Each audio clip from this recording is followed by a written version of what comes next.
What's up, Auburn? Pastor Crespo here with Pastor Dustin Hall of the Try Jesus Auburn Podcast. We're here today for something really special. Actually, we have a series that we're going to be doing. Now, I know you've heard of the term, "Where is Waldo?" Now, we're not going to do that. We're going to do something else. Not "Where is Waldo," but "Who is," not Waldo. I don't even know why I started. That was dumb. Who is Pastor Dustin Hall? We've been doing this podcast now for what, a year? Almost a year. Almost yeah. a year. And we started, just sharing, going to different sites. But, people have been watching and we've heard some very good feedback, but do they really know us? And I think this is a great series that we're going to get into. Pastor Hall is here. His area of ministry is the Auburn area. We're going to take a few episodes to get to know Dustin better. We want you to know who he is for a number of reasons, and we'll get into that as we go through it.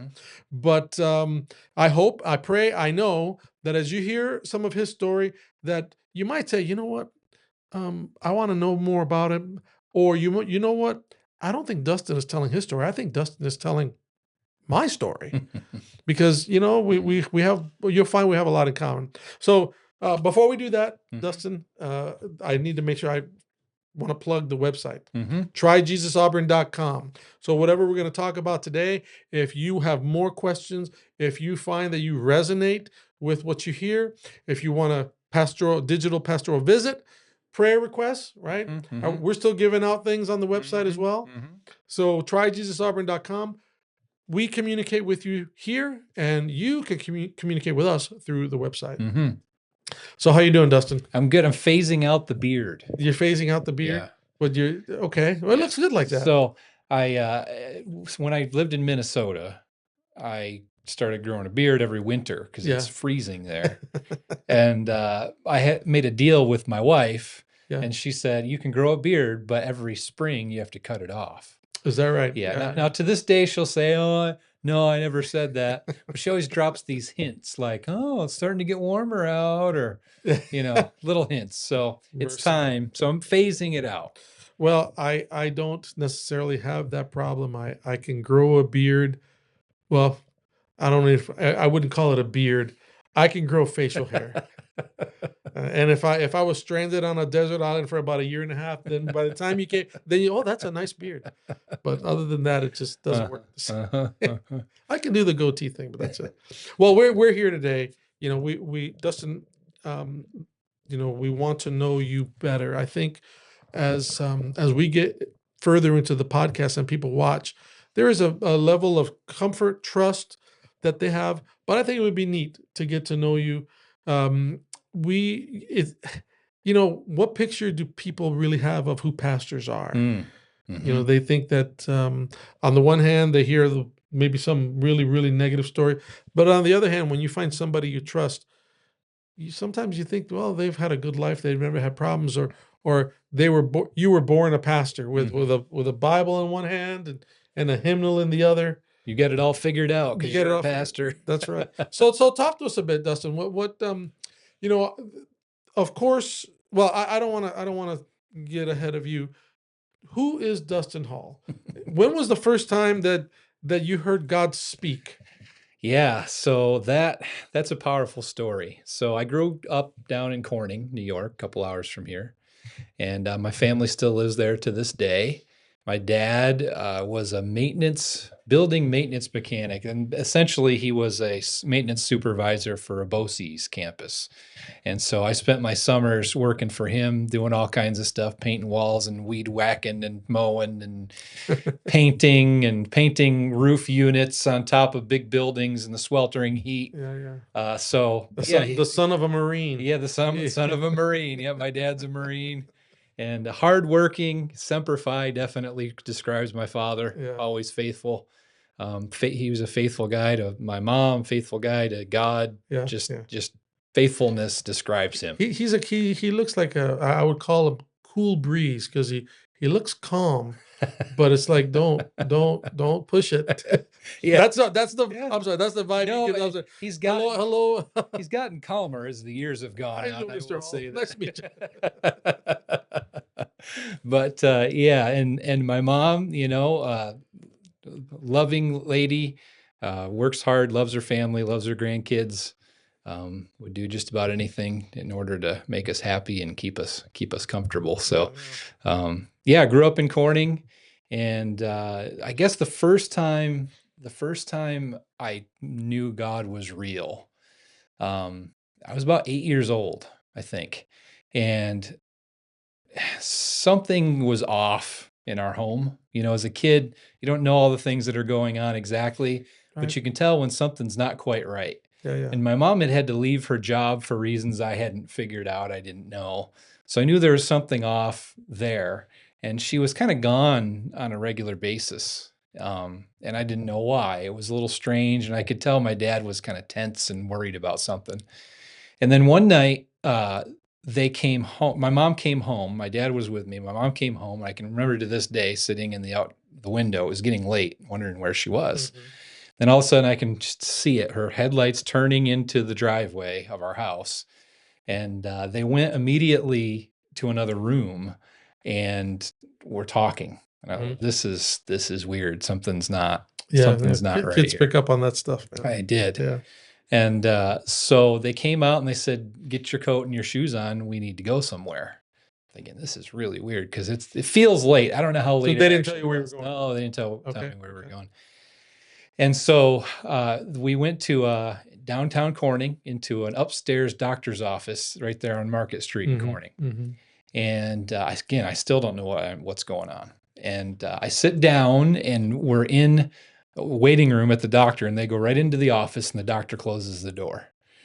And I'm worried. I'm like, what is going on? I know we're at a doctor's office. Is somebody dying? Is my mom dying? Yeah. Had all these questions going through my head. And all of a sudden, the door opens after they'd been in there a while.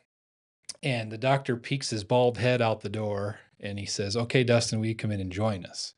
So, the anxiety rises even more now in a kid's mind and heart. And so I sat down and he, tried pleasantries to try to calm me down or whatever. And as I sat there, he started to try to describe to me the illness that my mom had.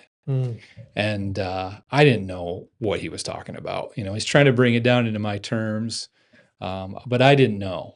I did know that he had said that she's going to have to be hospitalized for a while, and would have to be out of the house, and my dad would take care of me and tried to reassure me. And mom was upset. She's crying. Dad's trying to keep it together for her, saying all these scary things. This was serious. This was serious. Yeah, this was serious. And all of a sudden, as my dad's, upset, my mom's upset, the doctor's talking to me, all of a sudden, right there in the room, I can remember I was sitting in the right-hand chair. I felt someone standing behind me. Mm-hmm. There was a presence standing behind me. And all of a sudden, I felt a hand on my shoulder. I didn't hear an audible voice, but I had this overwhelming sense that someone was talking to me. Mm-hmm. Mm-hmm. And the voice, I don't know if you call it a voice, that sense said, everything is going to be okay. Yeah. I'm going to take care of you. You're going to see some things that are scary, but it's going to be okay. It's going to be okay. And I just had this overwhelming sense, and I knew that was Jesus. There was no doubt in my mind that was Jesus. Right. And all these scary things that were happening in the life of this kid. Now, all of a sudden, I had this assurance that Jesus is going to be with me. I knew that was him. So I was convinced. I've been convinced. I've never wondered whether God exists. Sometimes I wonder what he's doing and why he's allowing certain things to happen. Yeah. But I've never doubted his existence after that moment. I have a question for you. And I know we're trying to make these episodes so that they're not long. Mm-hmm. We want to kind of, but I just a question. So you were in a situation where, this was a serious situation, a medical situation. You felt a hand, you felt God's presence, you felt that it's going to be okay. Mm-hmm. Do you think it's because you were going to be a pastor, or does God do that for everybody? I think God does it for everybody in different ways. Yeah. There's a story, or these few episodes we're going to do all have a link. Yeah. And this experience definitely did lead to what we're going to talk about in the next episode. Right. But at that moment, God didn't do it just because I'm a pastor. God did it because I was a scared kid Right. who needed assurance. I think it's important because as someone is listening, they need to know that. Sometimes we look at pastors and we think, well, there's something special. When there's a problem, I need the pastor to pray because you somehow, your prayers are more powerful. Yeah. But maybe someone's listening and maybe you're thinking back to a time in your life when you had something happened. And have you forgotten that presence was there for you as well? Have you forgotten? Maybe you had that hand on your shoulder that lets you know that, it's going to be okay. That means that was God. That's an amazing experience. Somebody who's watching, probably may be remembering their own experience right now. Absolutely. That's why I just wanted to bring that up. Yeah, he draws near to all of us. And, the Bible talks about different ways that God reveals himself. And there's something called general revelation, or the general revealing that God does to everybody. And that's through these kinds of things. Nature and miracles and presence and calm and peace.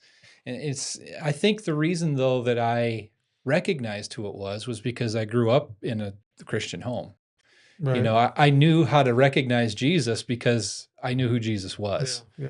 And so I guess that would be my encouragement to parents out there: teach your kids who Jesus is, so that when he's say that again, teach your kids who Jesus is. That's right. Because when he does draw near to them, they will know exactly who it is that's giving them peace and safety and hope. And we should put that on a t-shirt. Yeah. I have a couple Bible verses too that I'd like to share that kind of go along with this. So the first one is Isaiah chapter 41. It says, "Fear not, for I am with you. Be not dismayed, for I am your God. I will strengthen you. I will help you. I will uphold you with my righteous right hand." And that was my experience. Promise of God, man. That was just my experience in a powerful way. I will help you. I will strengthen you. I will uphold you with my righteous right hand. And that didn't mean that this experience throughout my life, because this was an illness that my mom still struggles with it to this day. But praise the Lord, she's still alive. Yes. So, yeah, absolutely. And it didn't mean that there wouldn't be scary times and things that I couldn't explain. Yeah. It just meant I knew that Jesus was going to be with me. And sometimes that's an even greater assurance than anything else, just knowing that he's going to be there with you and will never leave you. And even though everything isn't always explained, knowing his presence would be with me, gets you through. Right. It gives you an ultimate peace. Even though you're scared in the moment, it gives you an ultimate peace beyond knowing God's got this. I don't know what he's doing, but I know he's got this. I feel bad for folk who go through trials and ask, where is God? When if they were to stop and think, if God wouldn't have kept me strong, this would have killed me. Or this trial or illness would have killed me. And sometimes we wonder where God is, and he's right there. And we don't have time to get into all these stories, but maybe another time. But think of all the things that you've done in your life, or we've done in our lives, where it could have been so much worse. Yeah. Things you've done, risks you've taken, decisions that you've made. If one thing were different, how your whole life could have been totally derailed. Yeah. All the things that God protects us from, that's his presence too. So, and there's another verse that I want to share, because I think a lot of times, my mom, though she loved me dearly, couldn't always be there for me the way she would want to. And a lot of people have this experience where they don't have a good dad at home, or they don't have a good mom at home.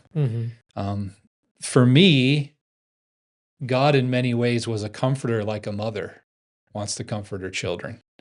And this verse comes to my mind when I think about that. So Jesus is looking out over the city and how they've kind of turned their back on him. And he says, "Oh, Jerusalem, Jerusalem, the city that kills the prophets and stones those who are sent to it."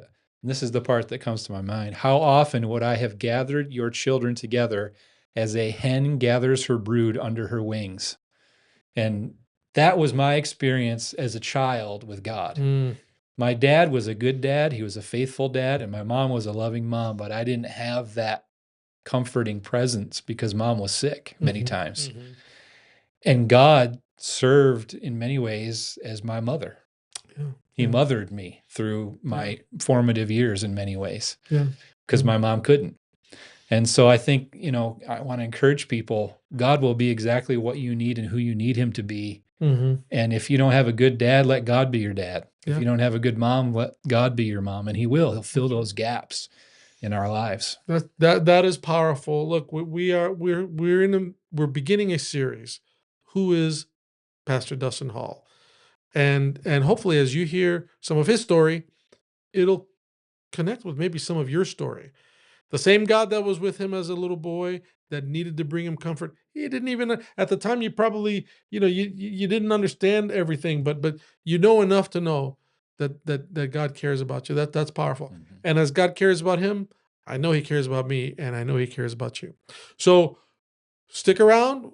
Our next episode. This was the first time that you kind of Mhm. met God, so to speak. Mhm. Mhm. But the next episode we're going to talk about the second time. Mhm. So stick around. We'll see you next time.